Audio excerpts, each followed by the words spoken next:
Thank you very much for the possibility to be here today. I want to say some words about the geopolitical situation of our world today in the year 2011. It may come as no surprise to most of you that in 1991, from the side of the remaining sole superpower, the Cold War never ended. Instead, when the Warsaw Pact dissolved and the Soviet Union with it, NATO continued to expand eastward, right up to the borders of Russia. The methods of this new Cold War were transformed, and instead of nuclear weapons, although that remained, the weapons became the International Monetary Fund and Harvard University shock therapy from Jeffrey Sachs and others. The strategic aim was and remains today the dismantling of Russia as a functioning nation in order to control Eurasia. In his now famous book, The Great Chess Game, Zbigniew Brzezinski, a consultant to every president since Jimmy Carter, noted that Eurasia is the only landmass on the face of the earth with the population, the natural resources, the intellectual capabilities to pose a challenge to America's sole hegemony. 10 years ago, the primary focus of U.S. foreign policy was the encirclement of Russia, militarily and otherwise. Today, the primary emphasis is the encirclement of the rising power of China and driving a wedge between China and Russia on many levels. The Pentagon's strategy of destabilization from Afghanistan through Pakistan, across through the Middle East, oil-producing countries, onto northern Africa, Libya, southern Sudan, and so forth, the so-called Arab Spring, is a strategy aimed at controlling China and Central Asia, Eurasia. To better understand the mentality of American strategy, it's useful to go back to the year 1939, before the Second World War was even declared. At that time, America's most influential private think tank, the New York Council on Foreign Relations, CFR, was commissioned by the Rockefeller Foundation to carry out a top-secret, long-term strategy for how America would essentially rule the world as the victor of the coming World War. The project was called the War and Peace Studies of the Council on Foreign Relations and included America's leading geopolitical strategist, geographer Isaiah Bowman, the president of Johns Hopkins University, and other leading figures who later went to the State Department. And one thing they resolved quite early as they were mapping out the geopolitical pivot areas of the world that they would dominate after the war was the idea that they would not make the mistake that the British had made of calling theirs an American empire. Instead, they would call their mission extending democracy, freedom, and the American free enterprise system to the oppressed parts of the world. It was a brilliant propaganda strategy. And as people such as John Kennan, the famous Mr. X of the Foreign Affairs article, who authored the strategy of containment of the Soviet Union and initiated the Cold War together with people around President Truman, as Kennan and others noted, the prime mission of American foreign policy is to keep the gains, the disproportionate gains that America had won in the war, and not let sentimentality get in the way. This War and Peace Studies group, under Professor Isaiah Bowman, developed the strategy that was later called the United Nations Organization, and the related International Monetary Fund and World Bank that were part of that at the Bretton Woods Conference in 1944. And the real dawn of the American century and the American dollar system of Bretton Woods took place not in June of 1944 at the conference in New Hampshire. It took place on August 9th, 1945, with the dropping of the atomic bomb on the civilian population in Japan. The message of that atomic bomb on a civilian population was a clear signal to the entire world, but especially to Russia, the Soviet Union, and that there is only one bully on the block, and the name is the United States of America. The real architect of America's foreign policy and geopolitical strategy after World War II, however, was not Isaiah Bowman and the group at the Council on Foreign Relations. It was rather an Englishman with the name Sir Halford Mackinder, a geographer. And in 1943, shortly before his death, Mackinder authored a piece in Foreign Affairs magazine on the role that America would play in a post-war world geopolitically as a dominant superpower, or the dominant superpower. Mackinder's geopolitical strategy went back to a work he did in 1919 in the context of the Versailles peace talks, where he outlined a very simple axiom: the power that controls Central Europe, by which he meant Germany, France, Poland, and the region adjoining, that power has the capacity to control what he called the heartland, by which he meant the Russian Empire. And the power that controls the heartland of Eurasia is able to control the world island, as he called it, that is the entire landmass, including India and down into the Middle East, the Persian Gulf countries and parts of Africa, and of course Western Europe. And the power that controls the world island controls the world. What Mackinder didn't say is the corollary: British grand strategy is and remains, and later American grand strategy, the preventing of that control or that alliance between Central Europe countries, European countries, and the Eurasian heartland. And in 1943, it was not yet clear for Mackinder what the status of Germany would be in that strategy in the post-war world, but he envisioned two powers on the Eurasian landmass that would have to be controlled: either Russia, the Soviet Union, the pivot land as he called it, or China. Could I ask if people would turn off their mobile telephones during the course of the lecture as a courtesy? Thank you. And in the post-war period, where virtually every Secretary of State of the United States has been a protege of the Rockefeller Group, including Cyrus Vance, including John Foster Dulles, including Henry Kissinger and Zbigniew Brzezinski, it's no surprise that Mackinder geopolitics has informed American foreign policy up to the present day. Perhaps the most successful of these foreign secretaries or secretaries of state in the post-war period, Henry Kissinger, allegedly made a famous statement in the middle of the 1970s when the world had a simultaneous oil price crisis, a 400% rise in the price of petroleum, and at the same time a world grain price explosion. At that time, Kissinger reportedly, and he was the most powerful man in Washington in the early 1970s, as Nixon was fighting Watergate, Kissinger supposedly said that if you control the oil, you control entire nations, and he meant the United States controlling the oil. If you control the food, you control the people. If you control the money, you control the entire world.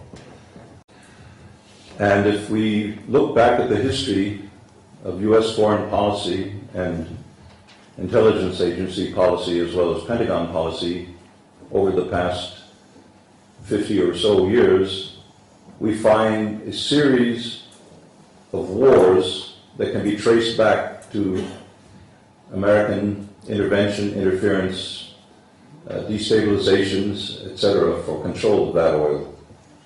began in the early 1950s with the CIA destabilization of the Mossadegh regime in Iran and bringing the Shah back into power in Iran as a more or less puppet of the Rockefeller family.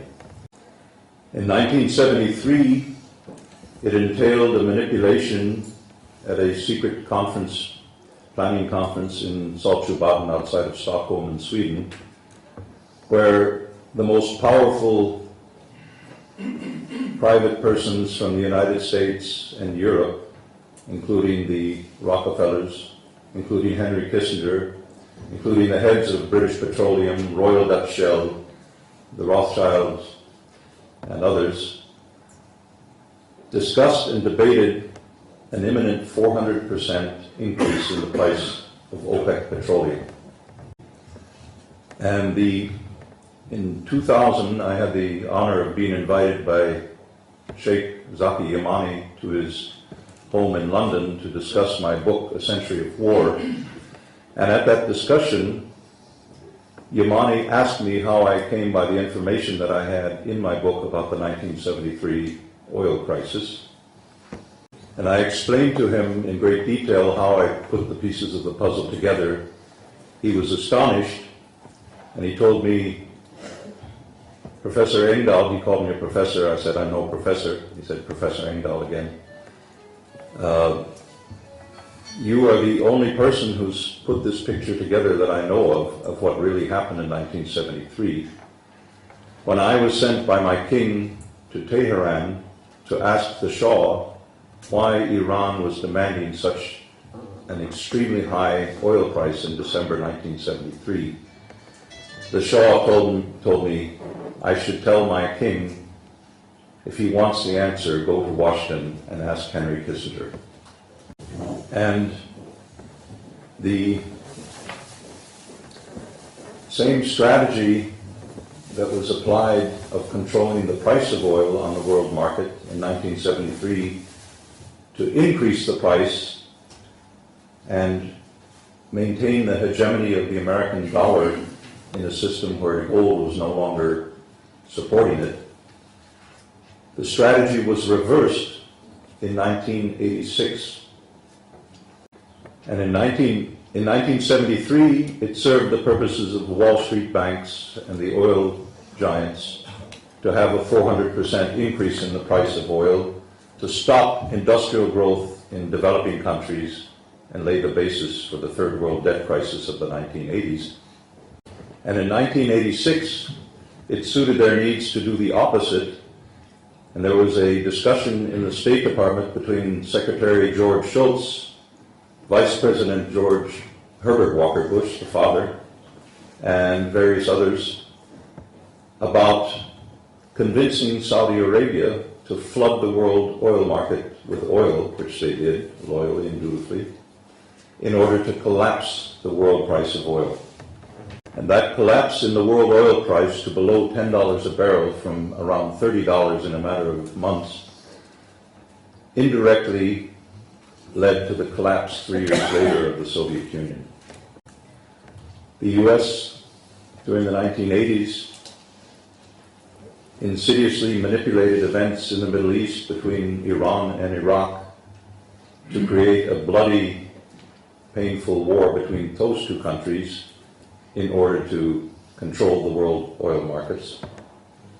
The United States manipulated, after the end of that Iran-Iraq war, manipulated a desperate and indebted Saddam Hussein to think he could walk in and take the oil riches of Kuwait. That was a trap set for Saddam Hussein by the U.S. And the U.S. ensuing war against Iraq on the trumped-up claim that it was threatening Saudi oil fields was the beginning of a new phase of direct U.S. Pentagon militarization with permanent bases of the entire Middle East region. And 10 years later, under a new president, in September of 2001, a new phase in what we might call this series of oil wars was initiated. It was called the War Against terrorism. I'll leave it to you to entertain various theories of whether 19 Arabs with no serious flying experience, armed with box cutters, could commandeer 4 commercial airliners in U.S. airspace, including violating the Pentagon airspace, and go undetected from North American air defense for 93 minutes and do what was done to the World Trade Towers, 3 of them, by the way, and the Pentagon. I'll leave it to you to entertain different theories. I don't want to talk about that today. For the Bush-Cheney administration and the neoconservative warhawks in the cabinet, such as Paul Wolfowitz, it would not have mattered if Donald Duck had taken responsibility for the World Trade Towers. They were set on an agenda of a war on terror that would be directed against the entire Islamic world, from Afghanistan to Morocco. And the entire decade of the 1990s was consumed with a series of surrogate and direct oil wars in Central Asia. Chevron moved in to grab the oil resources of Tengiz in Kazakhstan, as well as British Petroleum in Baku with the Caspian oil riches. U.S. intelligence sent operatives into Chechnya to sabotage the possibility of Baku oil flowing through Russian pipelines. And after 2000, the U.S. began to prepare, using NGOs, so-called human rights non-governmental organizations, they began to prepare a series of color revolutions aimed directly at Moscow, most importantly putting in Mr. Saakashvili in Georgia and the Orange Revolution in Ukraine in 2003-2004. And the aim of bringing Ukraine into NATO, along with Poland, Bulgaria, and all the other former Warsaw Pact countries that have been brought into NATO, the aim with Ukraine was to control the export pipelines of Russia to the West. This is the background against which to judge the actions of then President Putin and the Russian government in arresting Mikhail Khodorkovsky of Yukos Oil. Khodorkovsky, at the time of his arrest, was in negotiations with George Herbert Walker Bush and a powerful investors group in Washington tied to the Pentagon and CIA of selling 40% of Yukos Sibneft to American interests, whether Exxon or Chevron.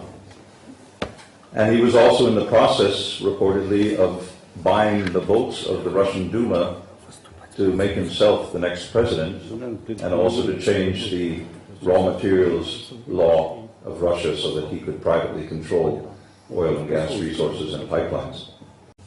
By the end of the decade, the American establishment decided to shift tactics in terms of emphasis, and instead of having the hardline Bush-Cheney aggressive administration, they would put a softer, kinder, gentler face to the world named Barack Obama. And Barack Obama was a master demagogue who was elected president with the same special interest money that George Bush and Dick Cheney had been elected or installed, namely Wall Street money, the military-industrial complex, and big oil.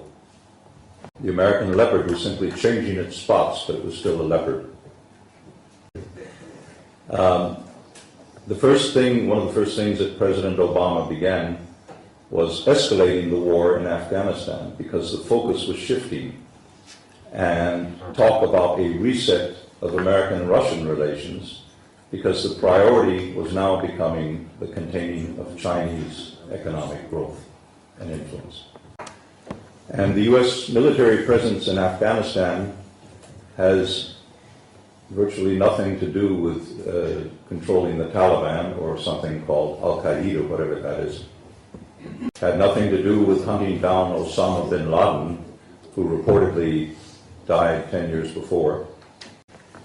It was about building a network of permanent air bases throughout Afghanistan, from Bagram and elsewhere, aimed strategically at China and potentially at Russia. A military footprint right in the middle of Eurasia, controlled by the United States for the first time in history. In 2008, on the eve of my first visit to the People's Republic of China, I researched the background of the events in Tibet when there were riots allegedly by Han Chinese businessmen against Tibetan monks in March of 2008. And what I discovered in my research was that all the same non-governmental organizations involved in the color revolutions in Georgia and Ukraine and elsewhere were also involved in the events supporting the Dalai Lama's demand for independence of Tibet. I also found an obscure foundation financed by the American billionaire and geopolitical operative named George Soros. And I mentioned the Trace Foundation in my article, and the next day I flew to Beijing, having sent the article to a political website of a friend of mine in Canada, and not thinking more of it. And in my article I essentially argued that in my view, that the riots and the incitements in Tibet were aimed at embarrassing the Chinese on the eve of the Summer Olympics in Beijing, and the beginning of a whole series of pinprick provocations against growing Chinese power by the United States and NATO. And a year later, in 2009, in Xinhua province, which is a crucial crossroads for oil and gas pipelines between Kazakhstan, Russia, and China, as well as Chinese oil fields, the same NGOs were active in creating riots. In 2008, the Pentagon created an entire new command dedicated to the military control of Africa, the AFRICOM, Africa Command. And the reason for that was the growing success of Chinese economic diplomacy across Africa, gaining long-term supplies of oil, gas, and other raw materials for the Chinese economy. The destabilizations that we've seen in recent months, the so-called Arab Spring, are part of this AFRICOM strategy of regime change in parts of Africa and the Middle East to create a situation more friendly to the United States' long-term designs. Muammar Gaddafi had many faults, no doubt, but his main fault in Washington eyes was that he didn't sing the same sheet of music that Washington wanted. He had begun to grant oil concessions to Chinese and Russian oil companies, among others, and he was attempting to organize a Pan-African Union, economic union, that would be less dependent on the International Monetary Fund and U.S. pressures.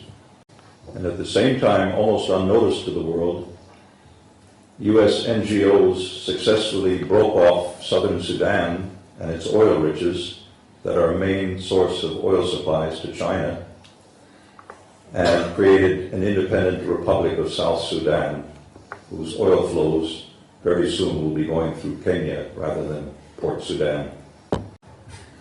I just returned 3 weeks ago from extensive talks in Beijing with various think tanks and people in different positions, and I can assure you that they are well aware that this grand strategy of events in Africa and the Middle East is directed very much against Chinese economic oil security. But in my view, the decision in Washington to violate every precept of the United Nations Charter and international law by declaring war on Libya in March of this year was not made out of strength of the United States' position in the world, but out of fundamental weakness. And the weakness goes right back to the heart of the American system that was set up at the end of the Second World War, namely the control of money through Wall Street, the Federal Reserve, and the U.S. Treasury. In my new book, The Gods of Money, that's just come out in Russian language, I detail the entire process of the increasing takeover of American policy and politics by a group of 6 major banks centered in Wall Street: Goldman Sachs, J.P. Morgan Chase, Citigroup, Morgan Stanley, Bank of America. So far, since 2007, more than $14 trillion of taxpayer money and Federal Reserve balances have poured into those 6 banking institutions, banks that are deemed to be too big to save, too big to fail, and I say they're too big to save. And the result of that bank bailout has been the destruction of the American economy and the worst economic depression since the 1930s. In this global crisis that we're in right now, I call it an epochal crisis, one that we see perhaps every 400 or 500 years in history. In this crisis, there is one alternative that certain elite circles in Western Europe are looking at very nervously as a future option out of the crisis, and that is Eurasia. The role of the dollar as reserve currency is the only thing that allows Washington to finance its wars against Russia, China, and the nations of Eurasia, including Iran. And the current crisis of Greece, the crisis of Euroland, was detonated deliberately by Goldman Sachs, JP Morgan Chase, American rating agencies, and the Federal Reserve with the express aim of preventing the euro from replacing the dollar as world reserve currency. Continental European elite circles, in my view, I'm talking about Germany, France, primarily, and Italy, are schizophrenic regarding Eurasia and their relationship to Eurasia. They know on the one hand that any future growth in German or French or Italian exports will not come from American markets, North American markets, but from Eurasian markets, whether it be Eastern Europe, Russia, China, India. At the same time, they fear a break with the Atlantic Bridge, with NATO, which is a US-controlled organization, of course, because of the awesome military power and blackmail power that the Americans have over Western Europe or the Eurozone countries. I see only one possibility out of this crisis for countries such as Russia, China, and I've said this in both countries, as well as Western Europe, the Middle East, and Africa, and that is a closer economic, political, and yes, military cooperation between the 2 great powers of Eurasia, China and Russia. That combination would bring in all of the countries of Central Asia with it, as well as major allies within the Middle East, oil-producing countries, and also parts of Africa. And that could literally transform the map of the world into a multipolar world where such madness that we've seen over the last years would no longer be tolerated. There is an alternative to this cooperation of Eurasian countries that I just mentioned, and it's one that I personally would not like to contemplate. That is what the Pentagon calls full spectrum dominance, control of land, oceans, air, space, outer space, and cyberspace by the US Pentagon war machine. As an American, and speaking on what I feel are the best interests of the American population as well as the rest of the world, I think we deserve better than a Pentagon-ruled global one-world government. Thank you.